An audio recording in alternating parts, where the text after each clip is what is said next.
Assalamualaikum warahmatullahi wabarakatuh. Selamat malam pendengar warga Sukawati. Do you see what I see?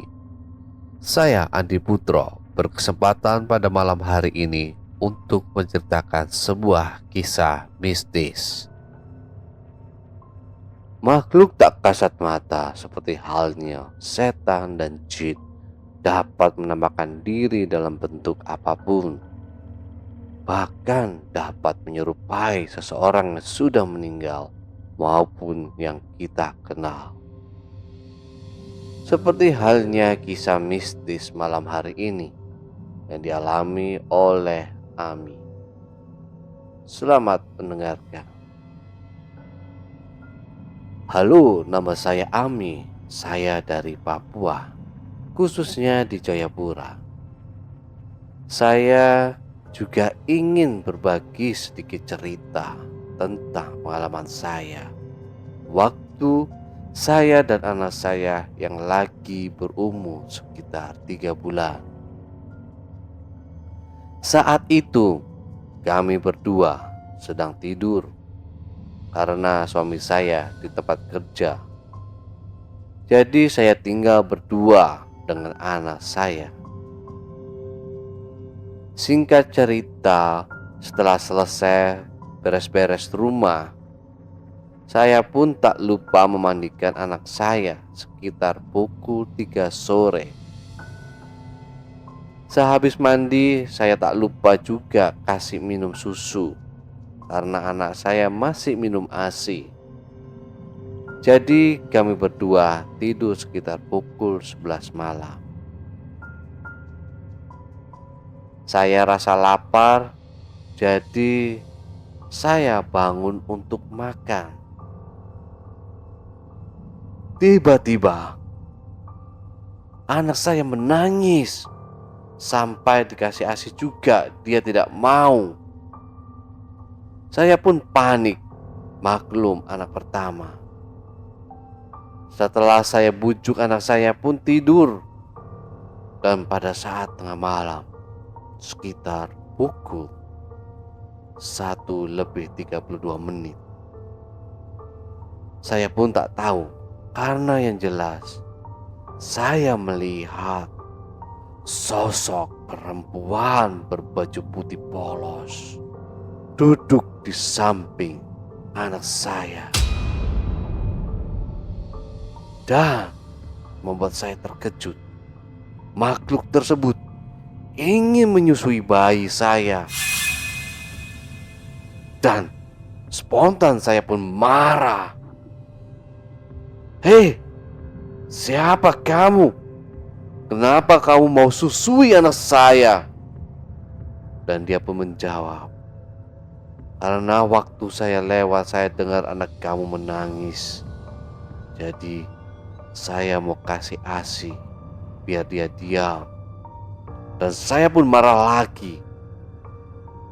"Sudah, kasih kembali anak saya." Dan dia pun hilang dalam sekejap mata. Pada pagi harinya, saya pun dengar berita duka kalau saudara sepupu saya punya istri meninggal, tapi dengan keadaan hamil. Jadi saya pun diminta sama orang tua saya untuk tinggal sementara di rumah mereka sampai suami saya pulang, karena takut kalau nanti anak saya diganggu hantu kuntilanak itu lagi. Maaf kalau kurang seram ceritanya, tapi ini yang saya alami. Terima kasih.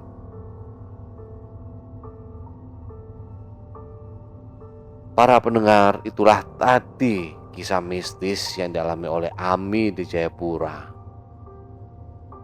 Ada penampakan sosok kuntilanak di kamarnya yang ingin menyusui bayinya.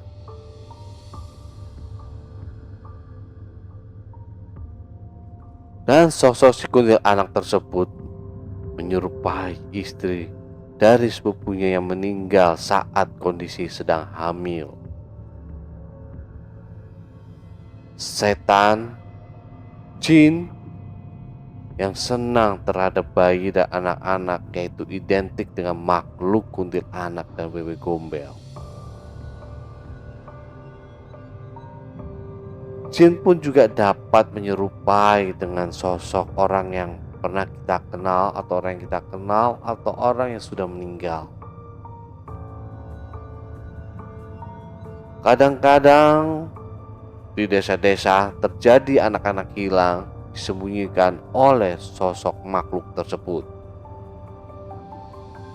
Jika hal tersebut terjadi, biasanya yang dilakukan oleh para penduduk desa atau masyarakat yaitu dengan membunyikan kentongan sambil membacakan doa-doa atau bersolawat agar bayi atau anak-anak yang disembunyikan bisa kembali lagi ke dunia nyata.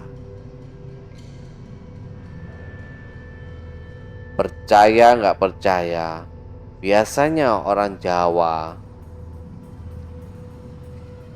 di bawah bantal si bayi diberikan peniti, jarum atau gunting untuk menangkal agar tidak diganggu setan atau sosok kuntilanak atau wewe gombel. Konon katanya juga, jika ada wanita yang meninggal karena kondisi hamil, maka sosok tersebut bisa menjadi sosok kuntilanak. Walau alam bisawab. Tapi menurut saya, orang yang meninggal dalam kondisi hamil atau melahirkan, menurut saya dalam Islam, mereka meninggal dalam keadaan suci, jihad, dan tidak mungkin juga menjadi sosok hantu atau jin. Bisa jadi itu makhluk-makhluk jin yang jahat, yang usil, yang menyerupai orang tersebut. Jika kita mengalami hal tersebut, jangan lupa memohon perlindungan dan berdoa kepada Allah Subhanahu wa Ta'ala, kepada Tuhan yang menciptakan alam semesta. Para pendengar, apakah pernah mengalami hal mistis yang sama seperti cerita malam hari ini? Silakan ketik di kolom komentar. Nantikanlah kisah-kisah horor selanjutnya yang akan membuat kalian merinding ketakutan. Hanya di Do You See What I See. Terima kasih sudah mendengarkan kisahnya. Selamat malam warga desa Sukawati. Do You See What I See. Assalamualaikum warahmatullahi wabarakatuh.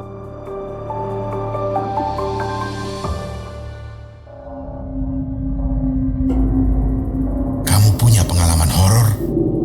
Kirim ceritamu ke podcast.ceritahoror@gmail.com.